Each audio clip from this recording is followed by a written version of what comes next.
I've gathered 23 of the best screenwriting techniques used by Hollywood filmmakers to produce stories worth billions on the worldwide box office. The storytelling framework is a simple visual blueprint for planning out your entire story all in one go. So whether you're a writer, a filmmaker, delivering a classroom speech, or gracing the stage at a TED Talk, or even if you're a brand builder, this framework is tailor-made for you. With it, you will establish your hero's everyday world, introduce challenges, and create moments of growth and transformation. Story planning has never been simpler, and in this video, I'll show you exactly how to use this framework. So let's get started. What's up, guys? My name is Jesso Singh, so we're going to walk through this framework one phase at a time, meaning that we'll move down a single act and all the necessary story components that belong in each before breaking into the next one. And so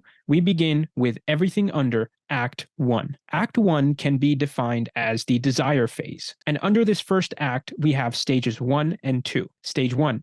The setup. We begin with establishing a few key things at the start of the story. Things like the main character, the ordinary world that they live in, the thematic truths that currently drive them, and the initial conflict that becomes their true calling. Stage 2. The new situation. This is the moment the hero is introduced to an unfamiliar situation. It's when they're called upon by a greater force or mission to set out and achieve a specific goal, aka the call to adventure. They'll explore the pathways in front of them and initially refuse this external call because they prefer living in their comfort zone. Hence, the refusal of the call moment. So these sequences are the important milestones that every successful story must hit. And these are just the first 3 of the 12 sequences in a hero's journey. So let's take an example of what we have so far. Spoiler alert. Think of the original Toy Story from 1995. At the beginning, we meet Andy and his toys, who live in his room and are animate beings, happily living together like a community and doing their best to protect their little secret, that they're actually alive. We meet toys like Woody, Ham, Bo Peep, and Mr. Potato Head, amongst others. The call to adventure begins when Andy's birthday is announced. The toys worry that a new toy might be coming in to replace them. Enter Buzz Lightyear! A new space toy that all the kids are going crazy about. Initially, Woody is seen assuring everyone, but when he sees Andy's attention towards Buzz, he starts feeling insecure. This is Woody's refusal to accept this change, this unfamiliar situation in which he isn't the most loved toy. This jealousy and rivalry with Buzz sparks conflict between both characters, who each desire something different. Woody wants to be the most popular toy again, and Buzz, well, he just wants to fix his cardboard ship and head back to the Star Command Space Patrol team. Now, as we break into Act 2, we are met with something called a stunning surprise number 1, or the point of no return. This is when Act 1 ends in a pivotal moment, and we must jump into the second act. Here, Woody makes a selfish decision. He uses the RC car to push Buzz into the gap behind a desk, so Andy can no longer find him. Unfortunately, Buzz is actually knocked straight out the window, and Woody is left stunned. The other toys, realizing what's happened, are upset by his actions. But before they can punish Woody, Andy arrives and takes Woody with him for dinner at an arcade center. This moment thrusts Buzz and Woody into an unfamiliar yet special world, away from Andy's room and into the outdoors, into the real world. Everything under Act 2. Act 2 is the surrender phase, and it's also the bulk of the story. In this part, the hero will encounter tough challenges and struggle towards their ultimate goal. During this journey, the hero has to let go of things like money, time, energy, friendships, and relationships to achieve their desires. Keep in mind, in order to gain something, the hero must be willing to give up something valuable themselves. It's a trade-off to receive that great reward that they set out to achieve. Under this act, we have stages 3 and 4. Stage 3, progress. Stage 3 begins with the hero embarking on their new adventure and making progress towards their goal that they set out to accomplish. Along this path, the hero will meet the mentor, a certain guide figure that shares pivotal knowledge about this new unfamiliar world that they've entered. Take, for example, Harry Potter and the Sorcerer's Stone. Big spoiler alert again. So Harry meets Ron Weasley in the Hogwarts Express on their way to the school for the very first time. I'm Harry Potter. Ron gives Harry pivotal guidance on things like magical candy, popular figures like Albus Dumbledore, who is also coincidentally their school headmaster, and about the various rivalries that exist between the students that go here. The hero will then cross the first threshold. This is when they cross the boundaries between their ordinary world and the new special world. This moment signifies the hero's commitment to the journey. Take Neo from The Matrix as an example, and a spoiler alert again. He makes a fateful choice and opts for the red pill, showing his commitment to unearthing the reality of the simulation that he's stuck in, and it painfully catapults him out of the Matrix and into the real world. Lastly, the hero will come across tests, allies, and enemies. These are the challenges, friends, and foes that a hero faces in their story, and they contribute directly to their character development and also help advance the story's plot. So before moving on to stage 4,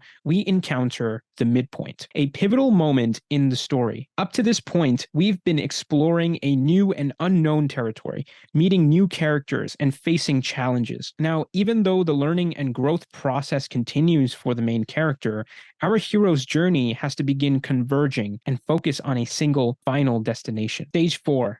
High stakes and complications. At this stage, things start getting more complicated for our hero. They begin facing the ever-increasing odds that truly pull at the core truths of their character. In the context of storytelling, sequence number 7 is when the hero approaches the innermost cave. This is the part when the hero has to start making their final preparations before taking the final leap into the unknown. In the original Shrek, the approach to the inmost cave happens when Shrek and the donkey go deep into Lord Farquaad's castle to save Princess Fiona. It's a tense and challenging part of their journey where Shrek must confront his own fears and his insecurities before he reaches the story's climax. Number 8. The ordeal. This is the most dangerous and almost life-threatening moment that the hero has faced thus far, and they must get through this before they can achieve their end goal. So let's take Avengers Infinity War, for example, and spoiler alert again,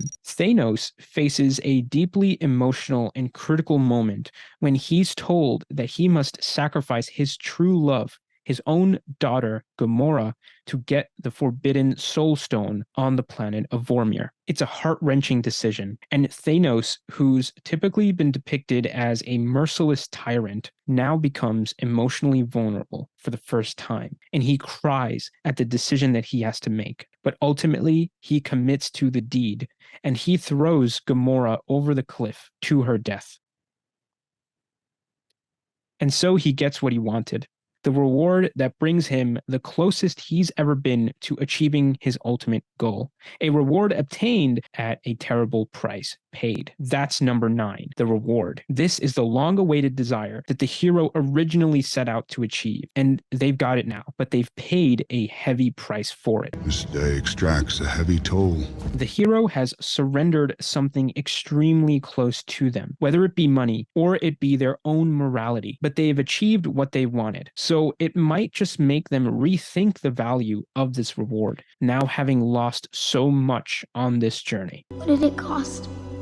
Everything. So before we break into Act 3, the hero must meet with a stunning surprise, number 2. In other words, the crisis that forces them to make a climactic choice. If we look back at the original Lion King, the moment that Scar confesses his awful crime of killing Mufasa, Simba is shocked by this key bit of information. And in a moment of rage, Simba finally retaliates, and he begins his final battle with Scar. So this is an example of how a shocking bit of information is revealed to the hero, and what they do in response does a good job of not only defining their own character, but also leads them into a certain climax. Now, everything under Act 3. In Act 3, the transformation phase begins, marked by the hero's climax in their journey. The hero reaches the pinnacle. It's the top of the mountain in their story arc. They've likely achieved their initial desire or goal, and now they're looking to head back to their ordinary world. However, it won't be so easy to navigate this end phase. This return journey will require them to complete their transformation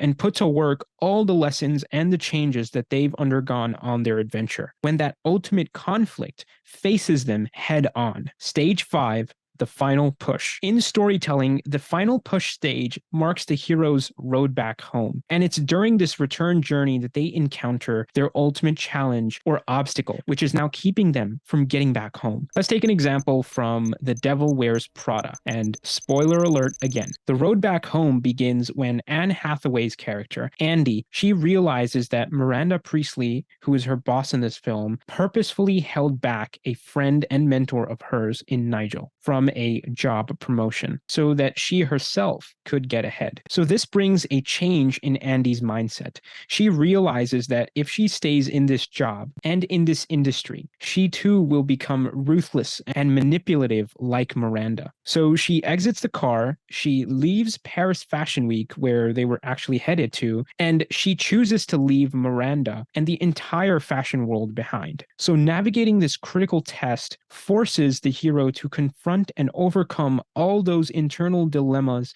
and inner conflicts that plagued them since the beginning. And as they make their way through this final trial, they undergo a profound change of character, leading to their ultimate resurrection moment, where they emerge transformed and evolve, having conquered both their inner and outer challenges. So as we later learn in this story, Andy has returned to New York City. She's amended her relationship with her ex, and she's amended her relationship with her coworker Emily, and she's secured a new job as a newspaper reporter. These decisions symbolize her growth and newfound confidence, and it shows the transformation that she has underwent after working for months in this dog-eat-dog fashion industry. Stage 6.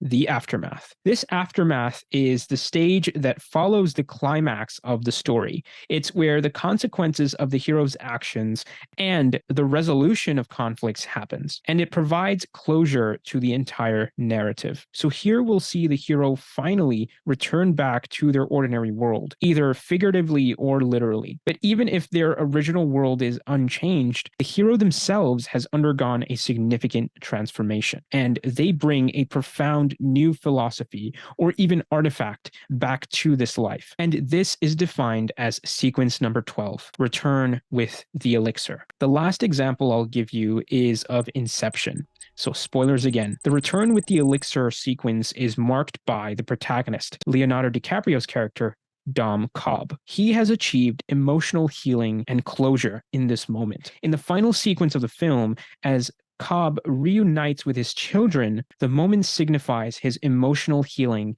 and moving forward in life, after spending years in guilt of his wife's suicidal death. Even though he performs his classic test, spinning the top, seeing if it falls, then he is no longer in a dream state, but if the top keeps spinning and spinning endlessly, then he's still stuck in a dream. But he doesn't look back to see whether it falls or not. You see, the spinning top's uncertainty no longer matters to him, and he's freed himself from the guilt of his wife's death. And this is true happiness and peace for him.